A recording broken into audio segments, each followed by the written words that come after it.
Di part 1 sebelumnya, tiba-tiba coretan Tipex dari Xiaoyi muncul di mejanya.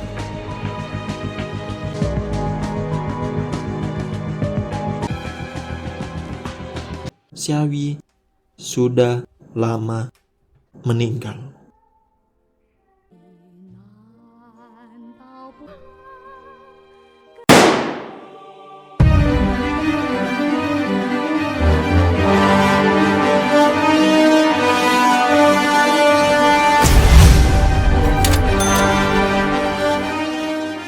Oke, welcome back. Kita sudah melihat cerita yang sangat menarik dari Xianglen dan Xiaoyi. Oke, ini dia lanjutannya. Langsung saja. Saat Xianglen datang ke rumah Xiaoyi dan bertemu dengan ibunya, dia mendapati fakta bahwa Xiaoyi sudah lama meninggal. Dia kemudian melihat-lihat di dalam rumah Xiaoyi. Di sana dia melihat foto Xiaoyi yang tampak bahagia. Saat masuk di kamarnya Xiaoyi, ada lagu yang sedang diputar dan lagu itu merupakan lagu favorit Xianglen yang dia beritahu pada Xiaoyi waktu di toko kaset lagu.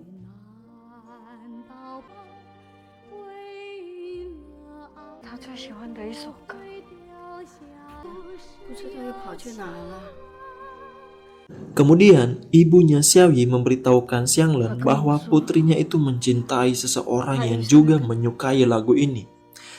Well, kita sudah bisa menebak, tentu saja itu adalah Xianglen. Xianglen kemudian melihat sebuah buku lagu, di mana di situ terdapat sebuah lukisan wajah pria yang ia cintai. Tiba-tiba ibunya Xiaoyi memarahi Xianglen karena menyentuh barang-barang berharga Xiaoyi. Sontak ibunya terkejut ketika melihat lukisan wajah itu lagi. Dan ternyata wajah pria itu adalah Xianglen sendiri. Ibunya kemudian sangat terpukul karena selama ini dia mengira Xiaoyi sakit jiwa. Kenapa sampai ibunya mengira dia sakit jiwa? Well, beginilah kebenarannya. Misteri dari cerita ini terungkap. Ternyata Xiaoyi merupakan siswi di sekolah mereka 20 tahun lalu. Dan Xiaoyi ini merupakan murid dari ayah Xianglen. Ayahnya kemudian menceritakan kepada Xianglen tentang seorang perempuan bernama Xiaoyi, muridnya yang sangat berbakat dalam bermain musik piano. Tapi sayangnya ternyata saat itu semua orang menganggap Xiaoyi ini sakit jiwa. Dulu, ayahnya Xianglen merupakan guru yang sangat dipercayai oleh Xiaoyi.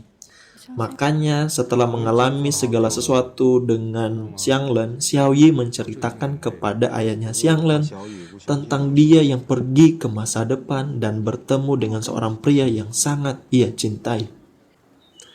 Dia menceritakannya dengan sangat detail dari bagaimana sampai dia bisa ke sana dan kembali. Jadi si Xiaoyi ini saat itu sedang berada di ruangan yang ada pianonya. Tanpa sengaja dia menemukan buku lagu yang sudah sangat tua dan isinya tentang permainan piano yang bisa menghantarnya ke masa depan.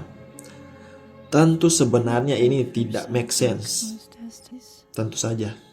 Xiaoyi kemudian karena penasaran, dia mencoba memainkan musik itu.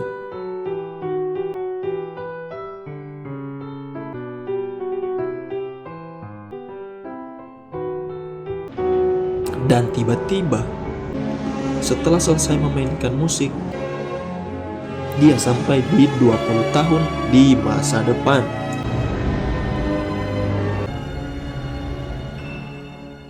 Di masa itu, orang-orang tidak bisa melihatnya, kecuali Xianglen dan Taeyong.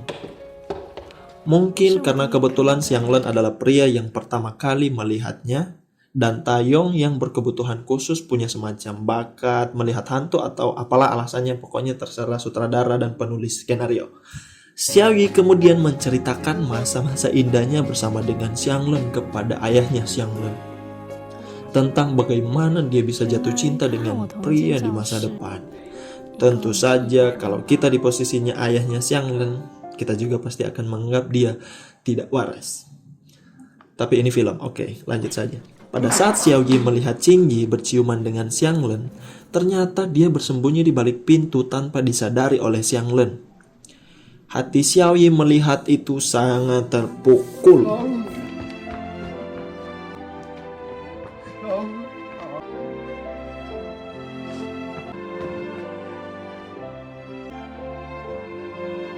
Pada kondisi galau itulah Xiaoyi menceritakan semuanya pada ayahnya Xianglen.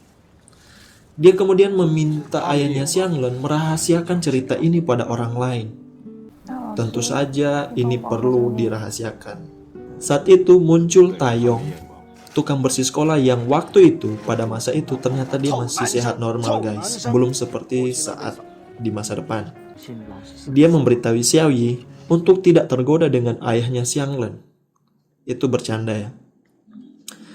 Tapi karena ayahnya Xianglen ini ingin Xiaoyi bisa mood lagi, bisa bahagia lagi, tidak galau, dia kemudian menceritakannya pada ketua kelas. Dengan harapan ketua kelas ini bisa mengerti dan memberi perhatian lebih pada Xiaoyi. Tentu saja hal yang sangat diharapkan dari sosok ketua kelas dong, mengayomi semua teman-teman kelasnya. Tapi sayangnya tidak berjalan sesuai keinginan ayahnya Xianglen. Si ketua kelas kacamata ini malah memberitahukannya pada teman kelas lainnya. Xiaoyi kemudian dibully karena hal itu. Disinilah Xiaoyi mulai nampak stres, dia mulai galau dan makin tertekan. Oke, sebagai seorang guru, tentu ayahnya Xianglen merasa gagal. Dia terus mencoba membujuk Xiaoyi untuk tetap sekolah. Dia juga sering menemui ibunya Xiaoyi untuk konsultasi tentang kondisi anaknya. Xiaoyi saat itu ada di titik terberatnya dia. Dia sakit hati karena Xianglen yang bersiuman dengan Qingyi. Dia juga sakit hati karena gurunya, ibunya, bahkan semua orang menganggap dia sakit jiwa. Bayangkan kalau kita ada di posisinya Xiaoyi guys. Ibunya terus memberikan obat sakit jiwa untuk Xiaoyi.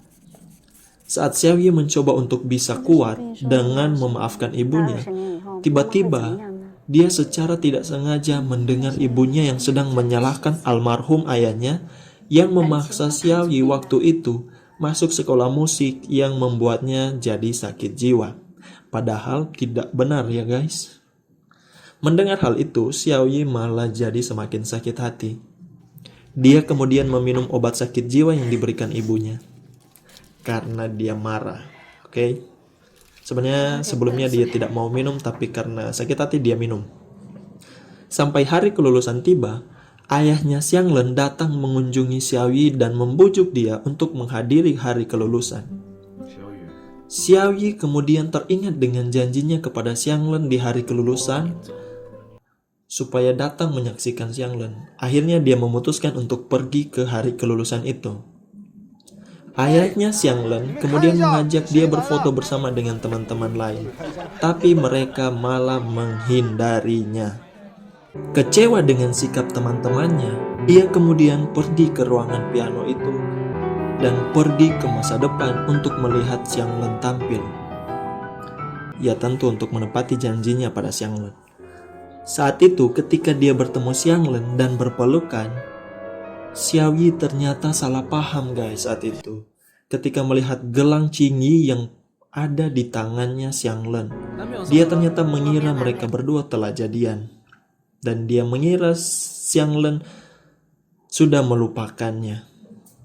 Padahal gelang itu hanya diberikan Qingyi supaya membawa keberuntungan saat tampil di hari kelulusan. Xiaoyi yang malah tambah sakit hatinya kemudian kembali ke masa lalu. Dia kemudian duduk menangis di kursi di kelasnya yang kosong saat itu. Saat itulah Xiaoyi menulis dengan tipex di meja kelas guys. Kemudian asmanya Xiaoyi kambuh. Celakanya ternyata dia meninggalkan alat bantu nafasnya itu di rumahnya. Xiaoyi kemudian meninggal.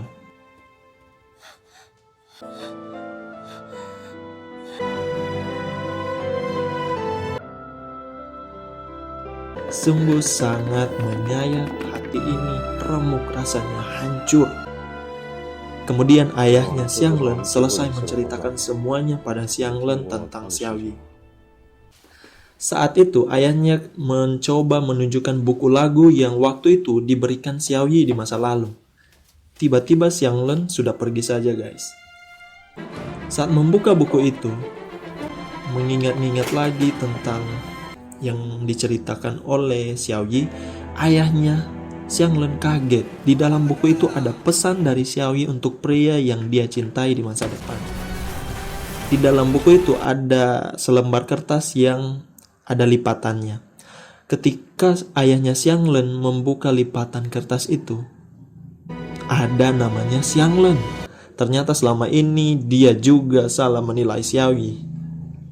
Mulai dari saat itulah, ketika ayahnya Xianglen tahu, dia langsung sadar bahwa Xianglen pasti pergi ke gedung tua itu untuk pergi ke masa lalu. Gedung tua itu sudah akan dihancurkan malam itu juga dan sedang dalam proses. Dia kemudian mengejar Xianglen ke sana. Xianglen memasuki ruangan di dalam gedung itu. Kemudian dia mengingat-ingat lagi lagu yang diajarkan Xiaoyi. Kemudian dia memainkannya di piano tua itu. Saat di detik-detik gedung itu hancur total, Xianglen tiba di masa lalu.